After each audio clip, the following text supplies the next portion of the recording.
প্রথমার্ধের শেষেই নিজেদের কাজটা অনেকখানি সেরে রেখেছিল ম্যানচেস্টার সিটিও। ম্যাচের শুরুর 20 মিনিটেই তারা আদায় করে নেয় 2 গোল। এরপর 1 গোল হজম করলেও সেটা খুব একটা ভোগাতে পারেনি ম্যান সিটিকে। নিজেদের স্বভাবসুলভ খেলাটাই খেলেছে পেপ গার্দিওলার শিষ্যরা। একের পর এক আক্রমণ করে ওয়েস্ট হ্যামকে ব্যস্ত রেখেছেন ডি ব্রুইনা, ফোডেন, হালান্ডরা।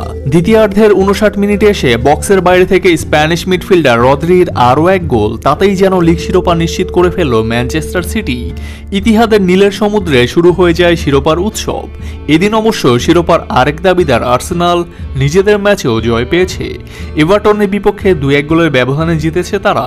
সব মিলিয়ে ইতিহাসের প্রথম ক্লাব হিসেবে টানা চতুর্থ প্রিমিয়ার লিগ শিরোপা ঘরে তুলল ম্যানচেস্টার সিটি। ফিল ফোডেনের জোড়া গোলের পর রদ্রির গোল জয় নিশ্চিত করে তাদের।